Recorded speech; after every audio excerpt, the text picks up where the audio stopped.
Desert Island Discs on 91.3 Capital FM. 91.3 Capital FM, Desert Island Disc Cities, and yes, Ricky Rapa on the program for a second week running. We just couldn't cut his story last week. We had to proceed with it and allow him time to share with it. I mean, he has wit, he has got, he has a way he tells his story that paints a real vivid picture. And you'll agree with me, if you missed last week's episode, now you're going to play catch up, but I can tell you what, we have an incredible guest with an extraordinary life story. And yet, guess what? He's an ordinary guy. There's something also we chose to do. Ricky and I, we don't change clothes. I mean, this is a guy who went for 11 straight days without taking a shower because the coldness and cover couldn't allow him.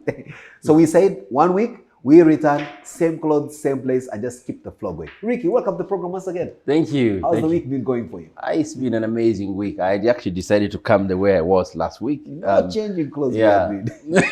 But I have a feeling that safe border t-shirt is a different one from the one you had last week. But nonetheless, we'll continue. I have quite a few, so I actually don't know if it's the same one, but it could be the same one. Yeah. You're just like me, same white shirt, but You also have quite a few. Quite a bit of those. Yeah. Ricky, before we closed the program last week, you were telling us how you had now gotten a bit of a job of your dream, stationed in one place, yes, private security guard with a good pay, and then young people with the vibe around you. I mean, this is a hostel. Yeah. So when I reached there, I just realized like life is about people, life is about connection, life is about a blessing, and these blessings will never come from the sky. God uses people to bless its people. Mm-hmm. That's interesting. I love that. And also someone also said like Satan uses people to curse his people. so just to be on the safer side, I realized like these are the kind of people I was always looking for. Because there's always that network that you have that you are always the star. And there's this network that you will have that you are not the superstar. But you're playing catch up and you want to be like them. Yes. And I also say this, like it's also been part of me that I don't want to be with people who have everything that I want to have. I want people who have what I actually don't have. And I think that brings the blend because you could also be having what they don't have and they also want that from you and they also have what you don't have and you have to struggle and get inspired by them. So that kind of blend. And I realized these are people, I would be in the same university at the time with them, but because of my unfortunate circumstances, stuff like that, I am here now working. Guarding them. And it's also actually good that I blended so well with them, became friends and honest. Trust is very important, no matter who you are. That's why Askaris will always rise to the top and managers sometimes will fall down. If you don't build the right relationship and don't allow people to believe in you and you overly believe in yourself, you will let people out of your way. What happened is I became very good friends with all these people. You had people from different parts of Africa, people from different parts of Uganda. And the honest truth is, Akamwesi Hostel, Wandegea at the time was the place for rich chaps. Oh, yeah. Kids from rich families. Mm-hmm. And the honest truth is that kids would be driving such big cars. Actually, I have a friend of mine called Ivan Nape. I was with him and his dad a few weeks ago, helping them. They're working on some very interesting proposal. Mm-hmm. And I reminded him of how he used to drive a V8 while at the university. You? Yes. You're the guy opening the gate for him? Yeah. He used to drive a V8 at the university. The dad was there. The dad is a professor. So the professor laughs, he's like, this guy was driving my car. Yeah, so the guy used to drive, because his father has worked so hard. So the guy used to drive a V8 to the university. He was living in a hostel, but he owns a whole house. People would share rooms, right? The guy would take one big thing for him alone, and he's driving a big Land Cruiser, and the following day he comes back with a Mercedes and all these things. And you're like, what kind of kid is this? Are these people from this world or they are from another world? But somehow you blended with them. You made friends with them. You opened the gate for them. The reason we became very good friends is that this guy was a Langi, but he didn't know how to speak the language. But he was interested in speaking the language. So I could mock him as well as teach him. And he was like, man, this guy is a nice guy. This Langi, this brother of mine. So he would really So you connected at that yeah, level. we connected at the time. But remember, I am Anna Scurry, and this is a student at the university. So I made lots of friends. There were actually a lot of people from Liberia and all these different African countries. A lot of international students. And then you had also this vibey name, Ricky. Yeah, like Ricky. Like, you know, my name was such a nice name. Oh, why your parents actually called you Ricky? No, Ricky was a name that I gave to myself actually along the way. Yeah. So I mean, what was your original name? What name had your parents? So my name, when I was born, my parents named me Rapa. This is how it is pronounced, Rapa. No, Rapa. It has to be that lousy. But then when I grew up, I said, no, I am Rapa. So I gave it a vibe. Then when I was growing up, when the time came for baptism, they took me to church and baptized me as literally Thomas. You call it Tom. They call it Thomas. Now everyone would short it to Tom, and they would call me Tom. My issue with the name Tom was that the guy who was called Tom in the village was selling a binyewa. Yali atuna binyewa mu katasa like this. So you would meet him, then he would ukupimira using a kajiko. Yes.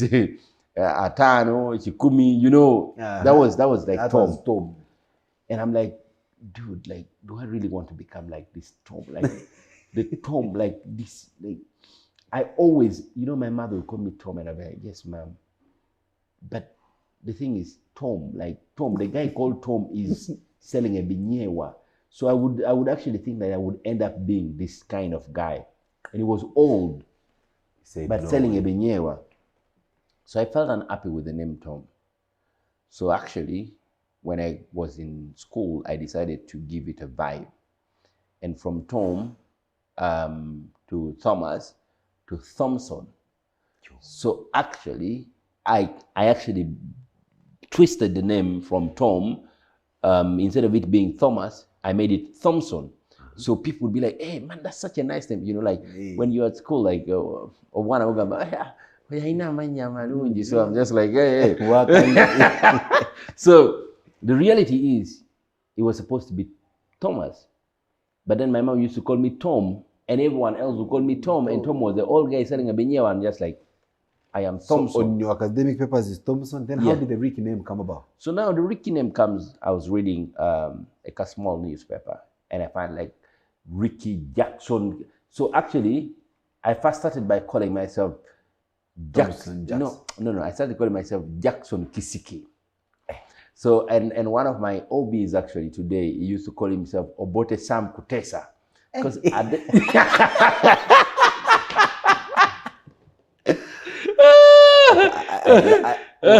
I guess what motivated him. Right? Yeah, but at that time, you know what the name Kutesa could do? Opens doors for you. Like, I mean, this guy is what? I mean, Kutesa, even today.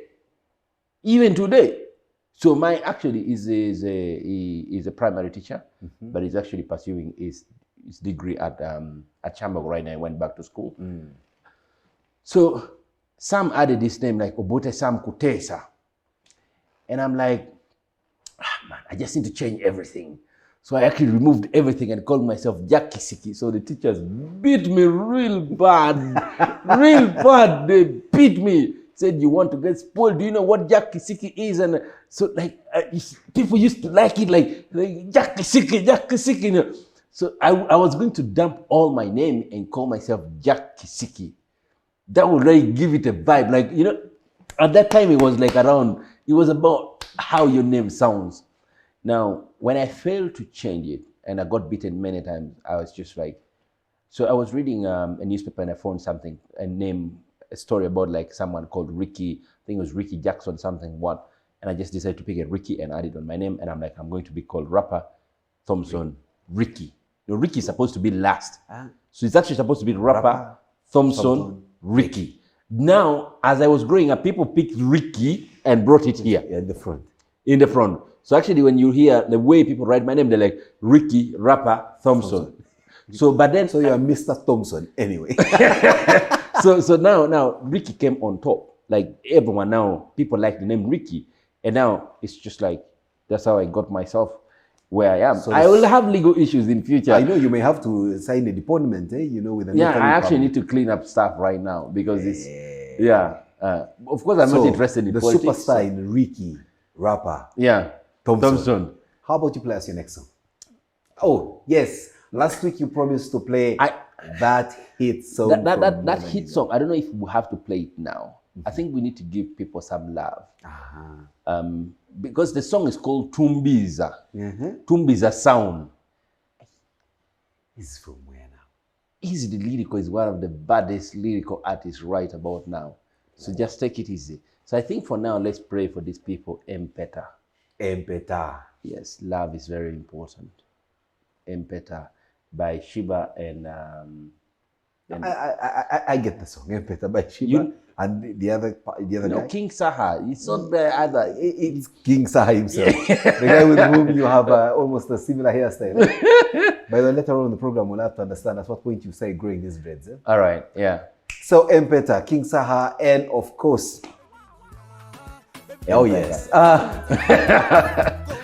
Desert Island Discs on 91.3 Capital FM.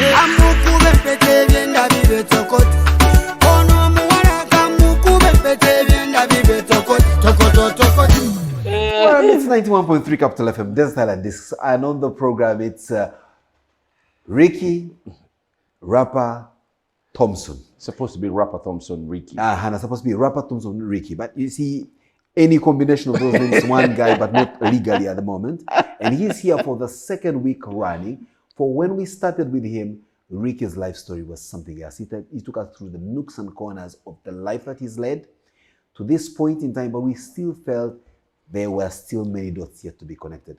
Ricky, if you just joined us, is the brain behind Safe Border. This is an app that puts together border riders, gives them an identity, connects them to the market, but most importantly, organizes them in such a manner that they become that group of people different from the ababoda bayaya, ababoda babia, ababoda basura, ababoda every bad thing about border. And he's here to share with us his life story. How did he get it? And let's not forget it.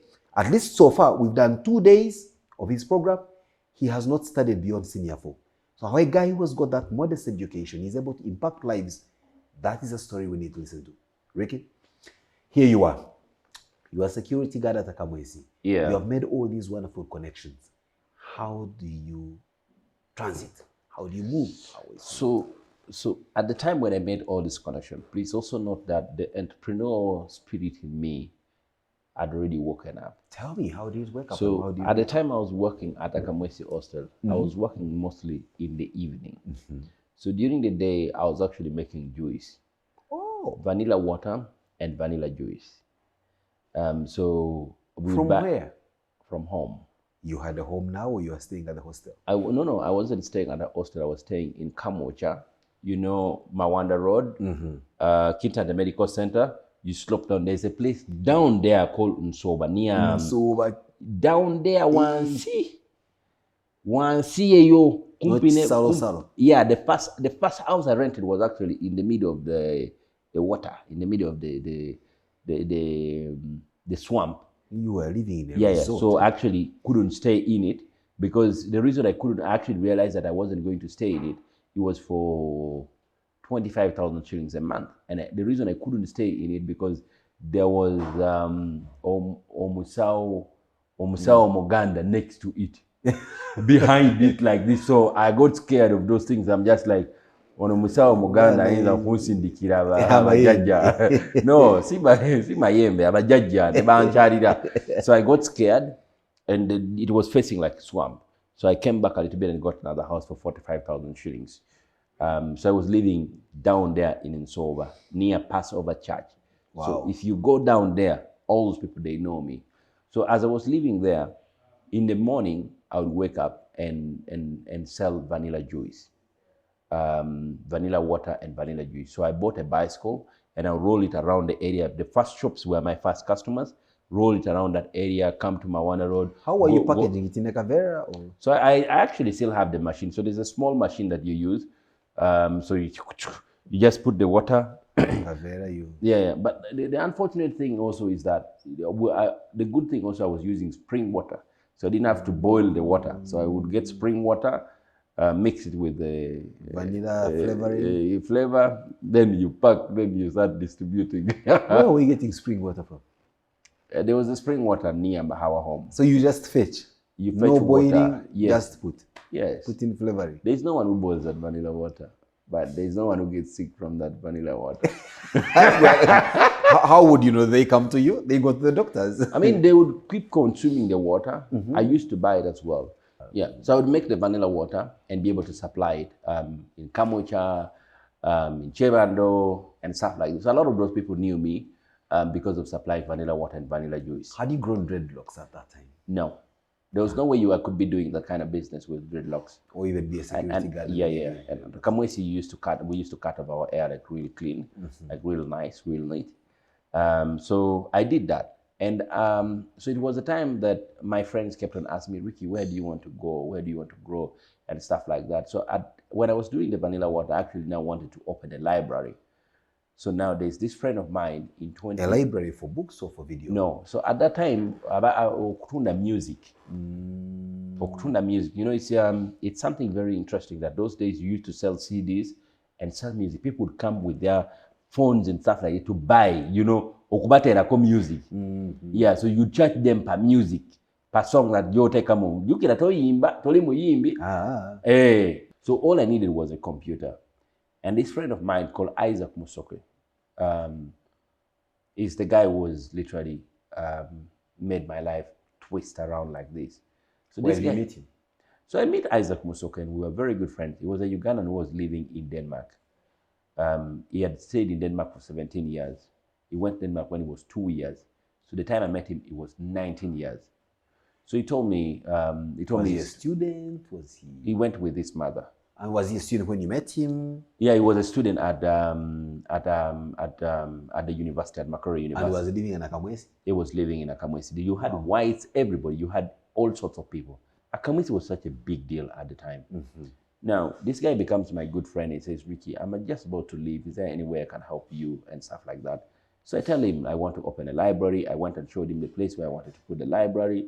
The guy offers to help. He says, I can buy for your computer. How much money do you need? I told him, this is what changed the story. So I told him, I want to pay you back your computer when you give it to me. That was the first agreement. Because he told me he was going to come back in the next 2 years. And all I want is that I see the advert, because those days you'd see adverts on the street on white papers, that a computer full set, 350,000 shillings. So I told him I see adverts that their computers being sold at 350,000. But what I want is we go together, we buy the computer, you keep the receipt, I keep the computer. When you come back, wow. So now, when I told him this, so he went back and thought about it, and the guy told me, no, Ricky, after like a day, after 2 days, the guy came to me and told me, no, Ricky, I've talked to my friends, and I think I can get a much better computer with that money, and I just need to do a small top-up. So what the guy did, he actually offered to give me his laptop.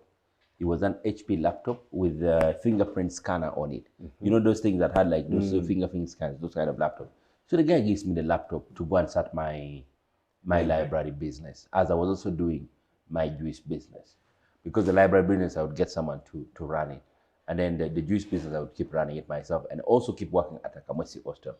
Now, at that point, when the guy gives me the laptop, he leaves 2 days later. He left me with his mattress. He left me with his jacket. I still have it.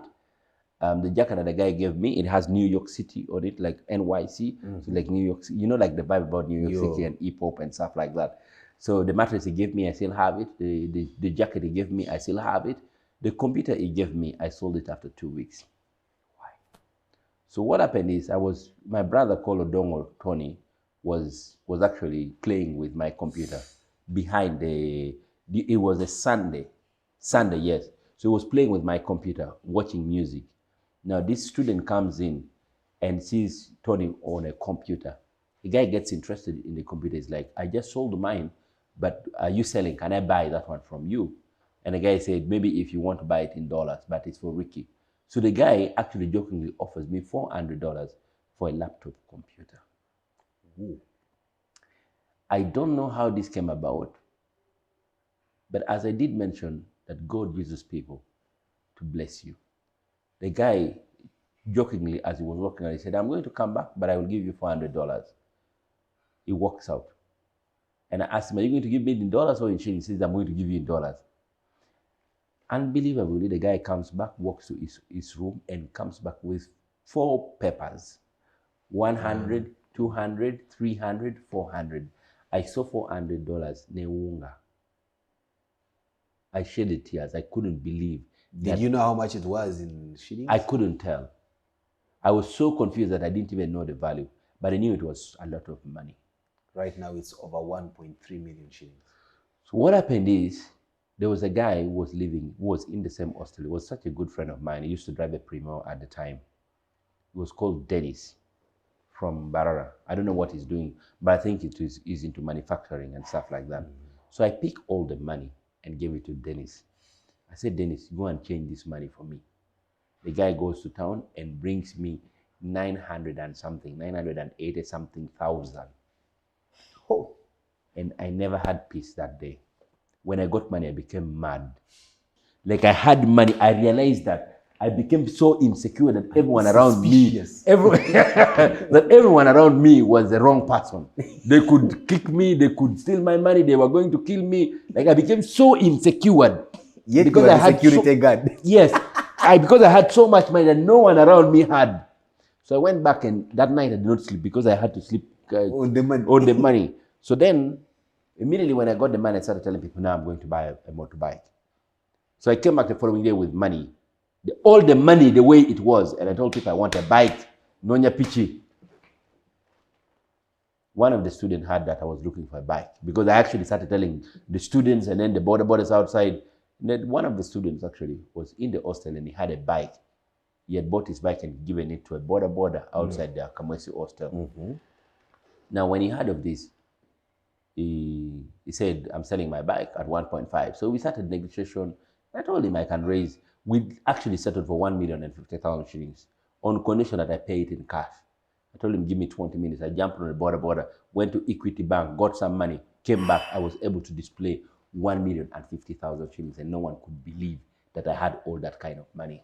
Let's play your next song, Ricky. We need to play some reggae. Yeah. And I think the best reggae we can play right here is Remember Me by Lucky Dube. And wherever you are. Because at every moment you are, you need to remember where you came from and where you're going, where you are and where you've been, and the people that have made you who you are and the people that have supported you. I think the best vibe to have at this point is Remember Me by Lucky Dube. We'll be right back. I mean, this is incredible music, but most importantly, it is the way the life story is told. Ricky, little Ricky, security guard, buys a border. We'll be right back. Desert Island Discs on 91.3 Capital FM.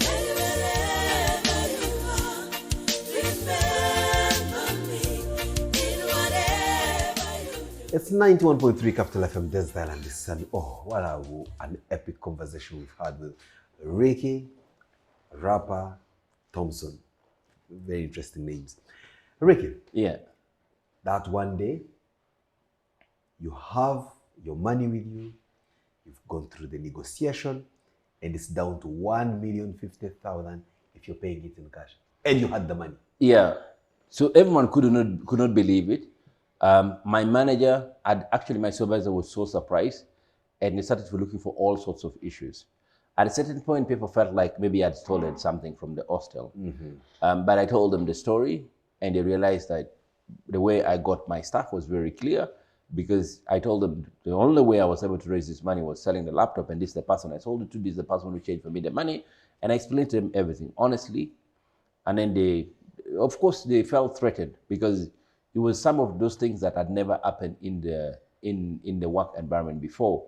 It was very difficult to have seen a security guard being able to acquire a border. Remember, we were working on a salary of 120,000 shillings. To save 1 million shillings, you need over 3 years. You have to save it. Woo! Yes, because with 120,000, 10 months, that's 1.2 million.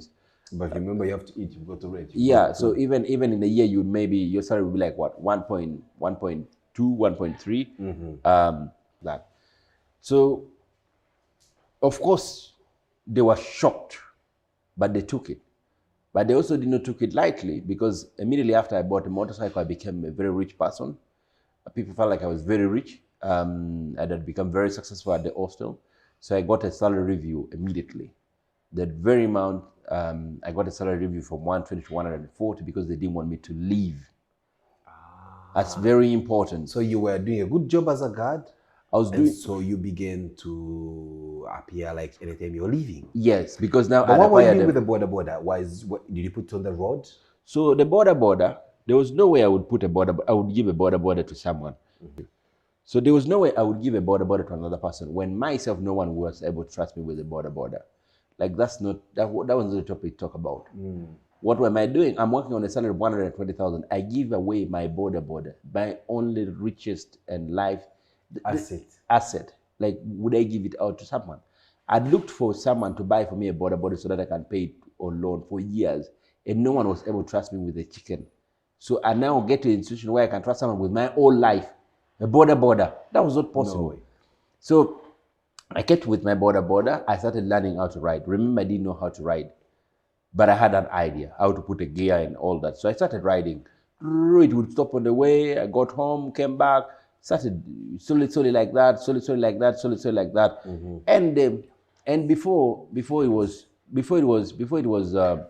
was so long, I knew how to ride, and I could now take people from the hostel as well. I could give people a lift and all that. And it actually, I started realizing that I could actually make 10,000 in the morning, 10,000 in the evening. That's 20,000 shillings. Now, just by making 10,000 shillings a day in the morning and in the evening, that's 20,000 shillings, was 3 times my salary. Yep. Even more. Actually, it was 4 times my salary, because I was working on a salary of 120. And if I can make 20,000 shillings a day, that's 600,000 shillings a month, assuming I work for 30 days. And I'm just like, what the heck is this? So that means I can actually make more money outside being an askari. Remember, I was so scared of leaving my job because my job was my everything in Kampala. I had no friend, I had no relative, I had no one who could even accommodate me for one night. So that alone put me in a very difficult situation. But I kept working because I needed to keep a good relationship with my former employers, So I worked with them for another 4 months while training other people. What actually happened is that when I entered the hostel, I worked with everyone who was there, and everybody left, and I was the only senior askari that was there. So everyone else was actually new. I like it. So senior now, askari. Yeah.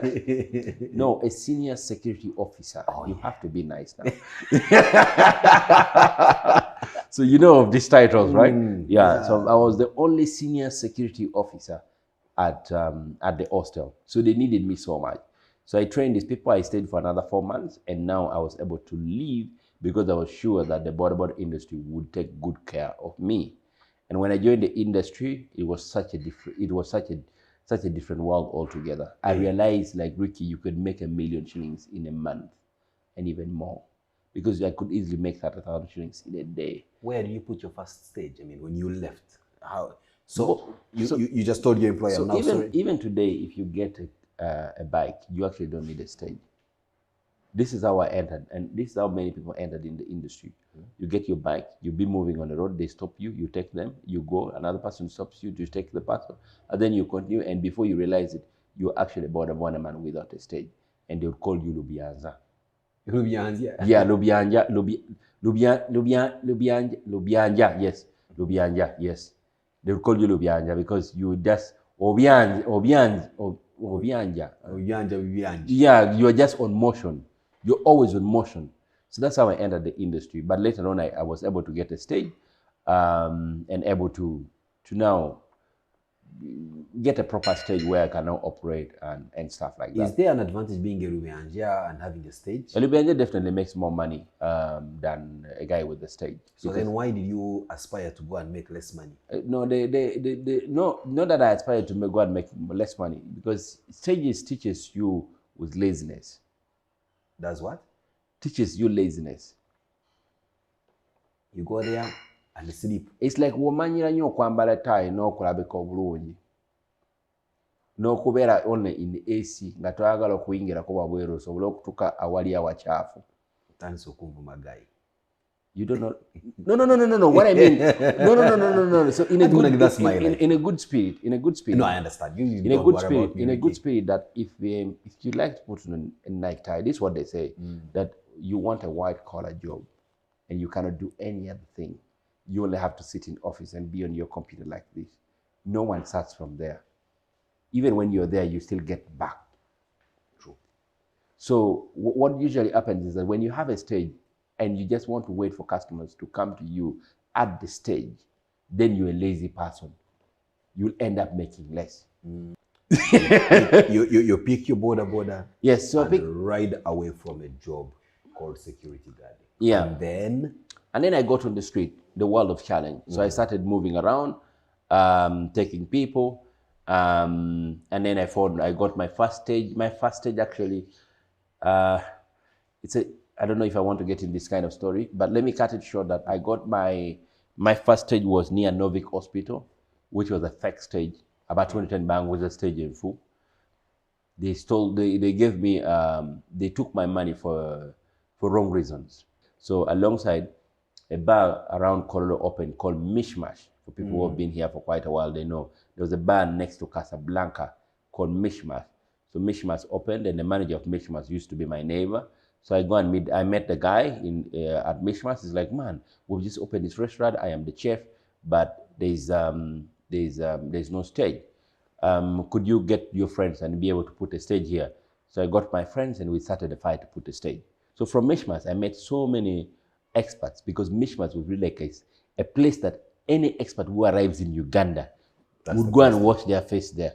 It was really like a place to go. Like when you arrive like this and you're tired, you have to run to Mishmash. When you arrive like this, you have to go to Mishmash. It was really like, it's the same Akasha Mall is Cafeteria and all this restaurant. So Mishmash was like that kind of bar, that is top place. Let's play your next song when we return. Right now. Tell us more. Yes, about Mishmash. So the next music we're going to play is by Aganaga. I like to dance. Yeah, like Khalifa Aganaga. You know, they call it Katono. Katono weka. No, actually, what is it? I don't know how to sing this song, but I like the vibe. And you know, like how he dances, so he steps like this, then he moves like so it gives me like that kind of vibe. So yeah, Katono by Aganaga is really like the real song. We'll be right back. It's Desert Island. Desert Island Discs on 91.3 Capital FM. 91.3 Capital FM, Desert Island Discs, and yes, we're still with the story of himself, Ricky, Rapa, Thomson. Now let's look at the mistakes and the designs you've made along the way. You make your border stage first. Yes. At Mishmash. So when expatriates start flocking you. So when I made that border stage, it was like the eye opener. Because I'm coming from a Kamwesi hostel where I'm meeting this young, vibrant blood, like very exposed people who are challenging me in life. And I come to Mishmash stage again where I'm meeting experts and they have so many questions. One of the questions that stick into my head is really like, how can I see Kampala? People are asking questions of wanting to see Kampala. One of my customers then told me, Ricky, you know that you can start a business of showing people the city of Kampala. And I was like, but I also don't know Kampala. I said, no, you can show people Kampala. People want to tour this city, but they don't know how to do it. The best way to be able to tour this city is actually by border. Big companies are taking people around in big cars and they get stuck in traffic. And before they realize it, the day ends before even these people finish it to see the city. Yeah. So the best way is to use it to use the border. This discussion was happening in 2012. And the lady challenges me and says, you can become a tour guide. And I'm like, okay, how? So she said, I'm going to do a research and come back to you. So she went and listed all these places, Bahai House, Gaddafi Mosque, and all the Royal Mile, all these places that people can visit in Kampala. Because there's been a lot of articles about these things. So she comes to me with all this list of like 17 places that people can visit in Kampala. And I'm like, so what is this? He said, my boyfriend is coming I want you to take my boyfriend on a tour of Kampala. These are the list of places. The boyfriend comes, such a nice guy. I put him on the back of my border, and the first destination was Bahai Temple. I knew the direction and I knew where it was. I reached the gate, netandika okwogera mu Luganda. I'm like, wano bakirizawo abazungu, bakirizawo abalambuze. Then they said yes. I'm like, okay, this is fine. So they allow people here. I asked, do they pay? Basasula said no, it's free. So we walk in, and so I would ask a few things in Luganda. So then I wait for my spot. Then I throw that one in English. Yeah. So then the guy started feeling, hey, I mean, this Rick also knows about this place. I think Rick can also be a very good tour guide. So I get this guide of course I get the guide, and then the guy takes us around, and I'm with my customer full time. That I'm also touring. I'm also now learning. So I listen to the guy very well and record it, so that next time I come back here, I don't need you now. I need to take my customers around yourself. Yes. So I did that with him. I went to Bahai. Then went to Gaddafi Mosque, then went to the King's Palace. The guy came back. Then after that, we went to Wino, passed by a Wino, downtown there. Then I brought the guy back. So I took these people, and the lady came and said, Ricky, you're promising tour guide of Kampala. I'm going to write for you some things that you can use. I'm going to help you also work on your itinerary. And the price will be $30 per person. Woo! This is what you should charge your clients. They paid me $60. Because they were two. I went back Neunga, and I'm like, man, I'm starting to make money right now. So she started recommending me to our friends. I started having one customer a day. It started growing to 2 customers, 3 customers. Now I needed a second border. So now I started talking to my friends, telling them about my business. So it reached a time that on average every day I would have like 5 customers every day to go on a tour of Kampala. So I would need to hire 4 other border borders to work with me. That by guiding people, by guiding experts in Kampala, it sold me. It made me that celebrated border guy that experts would call from the US, from Australia, from Canada, from Netherlands, from where to book for me when they come to Uganda. You started getting bookings from abroad? Yes. So one of my friends helped me and put me on TripAdvisor. They blew up stuff. What? So they helped me put me on TripAdvisor with a small explanation and my phone number and email. So every day, yes, and my picture. By the way, I was the first border guy to make a business card. I made my business card in 2012 with my face. I had a very happy face, like laughing, very yes, with a helmet on. And then behind the card, so Ricky, Managing Director, Kampala Border City Tours, right?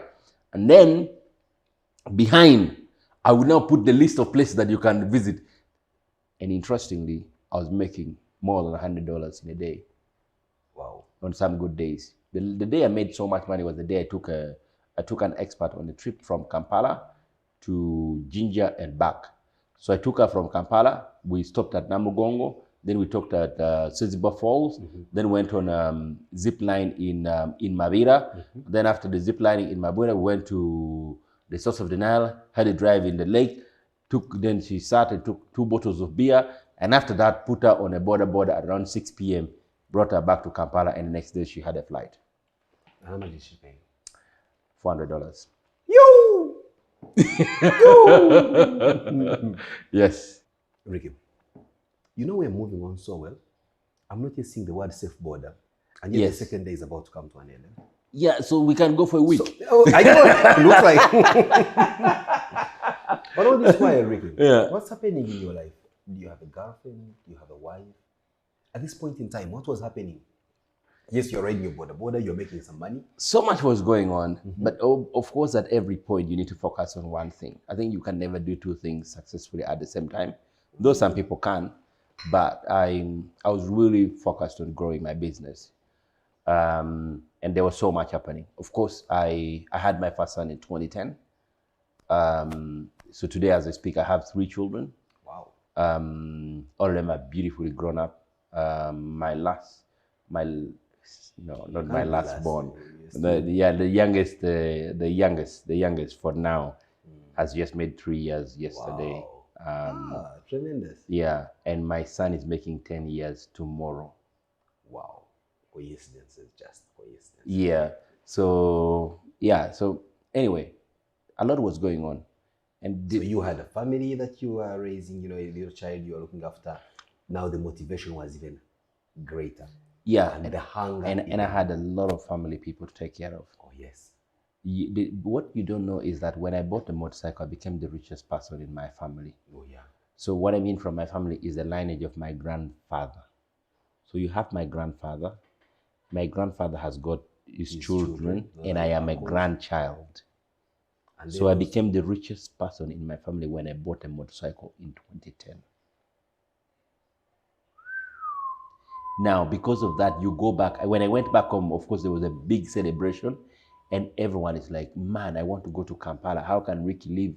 How can Ricky go to Kampala with a green Cavern and comes back with a bike? I was such a big inspiration. You went riding your bicycle back to your motorbike. I rode my bike. Yeah, I've been riding bikes from Kampala to Dokolo for many years. I did that many times.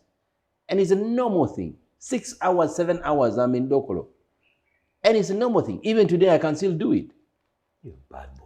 No, I'm not a bad boy. I think I'm just determined and I'm a risk taker. Oh, yeah. Yeah. So, and I used to ride a Bajaj, like a normal Bajaj. All the way. All the way. You are in a bus, I leave you. So now, again, now we understand, these Kampala tours. And we saw quite a number of them. We didn't know who they were. So the Kampala tours was actually what brought now Safe Border. Because Kampala tours, when I started Kampala tours, the tour business grew so big that there was so much demand for my service. Now, as the business was booming, it was at that point when I lost a friend in a border accident. This guy we were riding, he was like one of my managers, very good guy. That day we didn't have a tour. So actually for me, I was actually at the stage. We didn't have a tour that day. And this guy was riding around, taking customers. He had picked a customer from Bukoto, he dropped him to town, came back. He was doing his normal business. And he gets involved into a very minor accident. And when I say minor, I mean minor. That an accident you get and you're like below 60 kilometers per hour. Very minor accident. And he had a small crack in his head, a small damage. Small damage. Please note, small damage. But then on the outer, you could see a small damage. On the inside, there was actually an impact that was created. Because literally what we say when we talk about road safety is that your head is like a watermelon. If you get a watermelon and throw it on a stone like this, it's definitely going to break into pieces that you can never put it back together. So because the head is very delicate, the guy got a damage. He went to Mulago at that point. He got treatment and they told him he will be fine. He came back.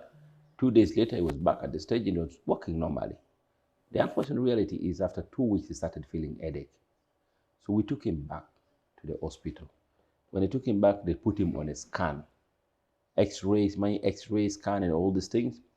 Then the doctor said, I always say these words in Luganda. That means there was a blood clot that had moved, that had traveled closer to the brain. And the guy needed an operation. The unfortunate reality was the operation was worth 16 million shillings. The reality is the guy could not afford it. A borderman could not afford that money. Even today, it's very difficult to get a borderman who can afford to pay a bill of 16 million. Very difficult. So we started struggling. We looked at whatever we had. We couldn't raise all the money. And the guy lived in the hospital till his last breath for 4 months. Every time I would see him, he would tell him, my head, my head, my head. So we brought him like 2 weeks and then we took him back to Tororo and he died. But the unfortunate thing was he died crying, my head, my head. He became so thin and everything was bony because he reached an extent where he couldn't eat. He didn't want to talk to anybody, but every time he would see me, he said, Ricky, my head. Ricky, my head. Ricky, I'm going to die. Ricky, be careful. Ricky, yambalanga helmet. So he kept on telling me, my head, my head, my head. So at that point, I realized that it was beyond the business. Because when I was doing the border tours, I was actually promoting helmet wearing. So much, and that was actually my sales pitch. because I would provide helmet during the border tour. But after the border tour, I wasn't providing helmets. So I changed my perception and started carrying a helmet. I was among the first few boarders. I'll show you some of the pictures actually. I was carrying a helmet by my, on the waist. Yes. I'd be carrying a helmet on my An extra helmet, good quality helmet, because I had so many experts who are my friends, and every time they would be leaving, they would give me their helmet. So that's how I collected all my helmets for the business. Wow. Yeah, they would give it to me, or I would give them a ride for like 2-3 days to give me the helmet to pay. Like, yes, do me something little, I give you the helmet. I'm like, hey, what do you want? You give me a ride for 2 days. Okay, how many times? Pick you, drop you. I own the helmet. Fine. Some people I would drop them to the airport and they give me the helmet. Like I would earn some of these things. So I decided that I was going to start promoting helmet wearing and always carried one. What happened is a lot of people picked interest in what I was doing because I would tell them my story and tell them the story of my friend who died as a result of a road accident. Tell them that they are bad boarders, they are bad riders on the street, they are bad drivers on the street, but I'm a perfect guy and I'm a good driver, but anyone else could cause us accident. And if you're not wearing a helmet and I'm wearing a helmet, you'll get affected. And at the beginning, some people would say no, but yeah, but every time you'd give me audience, every customer that I spoke to ended up wearing a helmet. Now, at the stage where I was working from, people started Okumvu Mabuma, he has brought his village mentality. He thinks he's going to become the star in Kampala. What? Why should you be carrying a helmet for customers? All these things. So I met this customer called Louise Northcott from the UK. So she did a border. She met me through TripAdvisor. She did a border tour of Kampala. Then I took her to the chimpanzee sanctuary as well. Took her on the border up to Entebbe, jumped on a boat to the chimpanzee sanctuary, became very good friends. I told her about this idea. And she's like, yes, Ricky, I'm going to come back and help you. So she came back trying to help me build the idea and also helping an organization in Makindye called Twekembe. Now, as she was helping me, she happens to be living in a shared apartment, a shared house, B2B, Airbnb in Bukoto with a guy called Max. Max was actually a Belgian who was coming to Uganda over the weekends once in a while to have a bit of fun. He wasn't working here, but he would come here because Kampala was very lively. What happened is that they had a conversation, and Louis told him, I'm working with Ricky, helping him put up his company of borders. At that time, the original idea was, I'm going to put a call center because my phone had become a call center. People would call on my phone to get borders. So they would call my phone, and then I call the border, direct them to where to go and pick the customer from. And I would do some of this while riding. It reached an extent that some customers would wait for even an hour. Now, at that point when I was struggling with the idea, Louis happens to introduce me to a guy called Maxim, and he asked me, I have never done any interview in my life like the way the guy interviewed me. He made me talk everything I wanted to do in the border industry, all the ideas I was working on. And one thing that attracted me, the guy told me we could now move away from the call center and be able to build an app. He said, what's an app? And the guy is like, and I asked him, what is an app? So he told me, do you know Facebook? Those days I was having those Nokia phones. And Nokia phones used to have those Facebooks in the, those free, I don't know if it's Facebook Lite or Facebook, or those free Facebook apps. And then WhatsApp. They were never working. But they were there. They were there. So I said, how? That rides will be happening and you'll have a screen. So you can see how rides will be happening. And then every time there is a ride happening, you'll be able to make a commission from each and every ride. So you can actually go and relax in an island while making money. And I'm like, dollar signs come to you. and I'm like, this is the real deal. And I said, let's start working on this. Right over there, we play next song. When we return, as we conclude, we see the journey of surfboard. My next song is going to be a paroko by Young Man. You want to play it instantly? Yeah. Desert Island Discs on 91.3 Capital FM.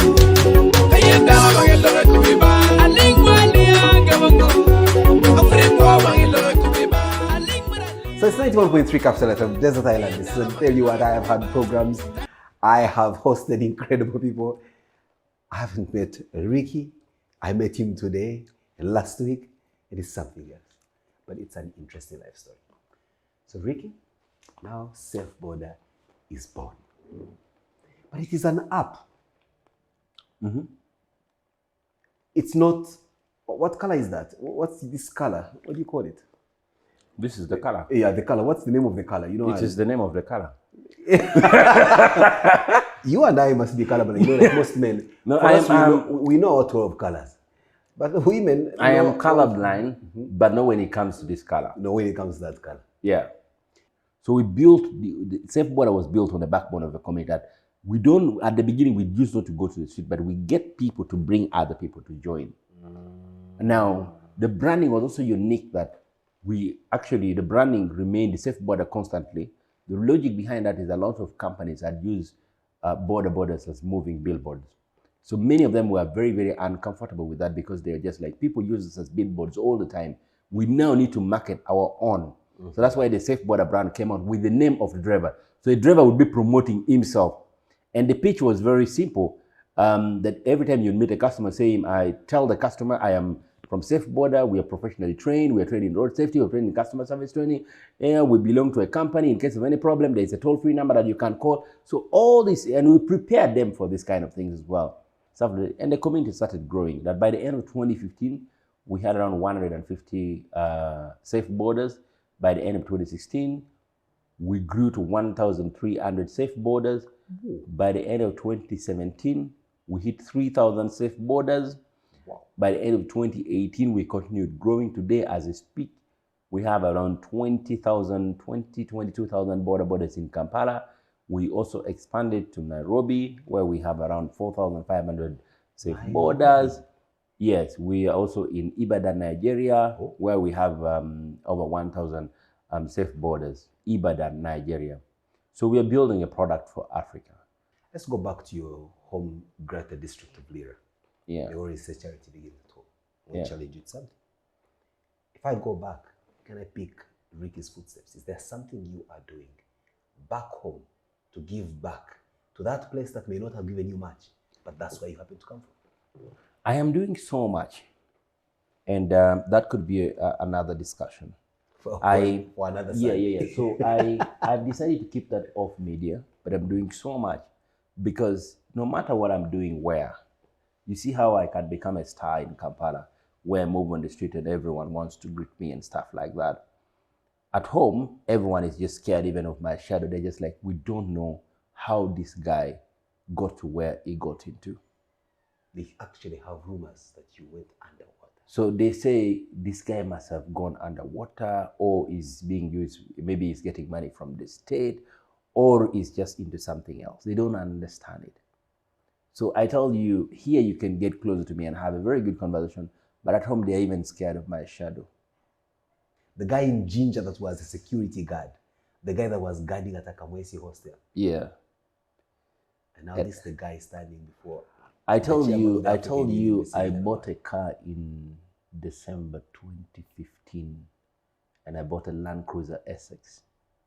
So I went home driving, and everyone, they just, like even touching the car was such a problem. Like people are just like, we've never seen anything like this. So I'm just telling you this, that this is a situation where you have people who are mature, but they lack exposure, and they don't know that things can actually get better. People are in a situation where they have accepted maybe poverty. They don't think that they can move from where their grandparents were, because these are people who are like, their four grandparents, their grandfathers, their whatevers, they're just of the same level. Rick, I'll tell you something. I mean, this program will never end if we continue like this, because I know that you have places to go, things to do. Yeah. And people transport. So it's time for the last song, right? Just before the last song. Yeah. This is a very beautiful country. Nobody asked this to us. My last question to every guest. Uganda is a beautiful country, and you've had the opportunity to travel around. If you were to be given an opportunity to be marooned somewhere around this country, where would that be and why? Place to go and relax.